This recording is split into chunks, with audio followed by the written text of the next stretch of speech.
Halo guys, kembali lagi bersama gue di channel Jonas Sendaru. Sekarang kita akan membahas tentang pembelajaran geografi pada malam hari ini. Oke, yang pertama kita mulai dengan morfologi lautan. Morfologi lautan itu adalah keadaan lingkungan ataupun keadaan alam yang terdapat di dalam lautan. Kemudian, pertama kali kita akan membahas tentang fenomena Fetch. Fenomena Fetch sendiri yaitu jarak yang ditempuh angin pada permukaan air laut secara terbuka. Kemudian pasang perubahan. Pasang perubahan sendiri merupakan naiknya permukaan air laut akibat gaya pasang surut dengan tinggi maksimum. Kemudian kita akan membahas tentang surut air laut.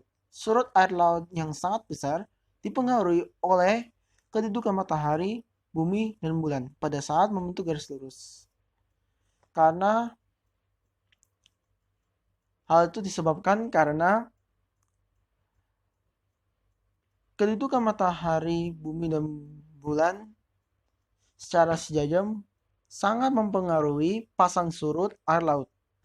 Kemudian kita akan membahas tentang zona eufotik.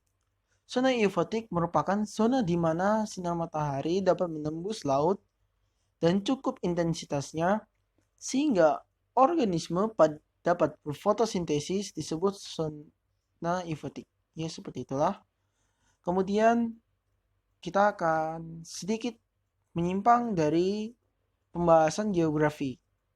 Apa itu arti fotosintesis? Fotosintesis sendiri merupakan proses pembuatan makanan dalam organ tumbuhan, yaitu pada daun,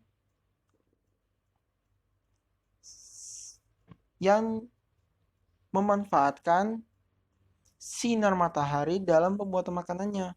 Jadi seperti itulah cara pembuatan makanannya. Kemudian disalurkan ke bagian akar, batang, dan organ tumbuhan lainnya. Ya seperti itulah. Kemudian kita akan kembali ke dalam geografi. Dan kita akan membahas tentang urutan laut dangkal. Kita bahas mulai dari Hadal terlebih dahulu. Hadal merupakan lapisan laut paling dangkal. Nah, lapisan laut paling dangkal di mana aja sih? Nah, lapisan hadal itu kira-kira antara 0 sampai dengan 40 meter di bawah permukaan laut. Kemudian kita lanjut ke lapisan batial dan abisal.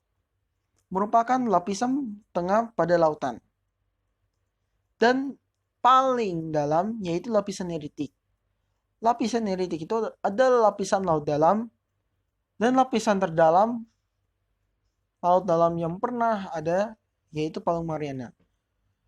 Sedalam 12.000 meter di bawah permukaan laut. Kemudian kita akan membahas tentang zona termoklin. Zona termoklin sendiri merupakan zona di mana terjadi penurunan temperatur air laut secara signifikan terhadap kedalaman. Kemudian kita akan membahas batas normal kadar garam yang terkandung di air laut. Batas normal kadar garam yang terkandung di dalam air laut itu antara 33% sampai dengan 37%. Dan yang paling umum sekitar 35% kadar garam yang berada di air laut. Kemudian, dua faktor yang mempengaruhi jenis air laut yaitu salinitas dan suhu. Kemudian, unsur yang berjumlah sedikit pada air laut yaitu unsur C atau unsur karbon. Ya, Itulah pembahasan geografi pada hari ini. Terima kasih karena sudah menonton video ini. Semoga bermanfaat bagi kalian semua. Amin. Salam dari channel Jonas Sandaru. Selalu bermanfaat. Amin.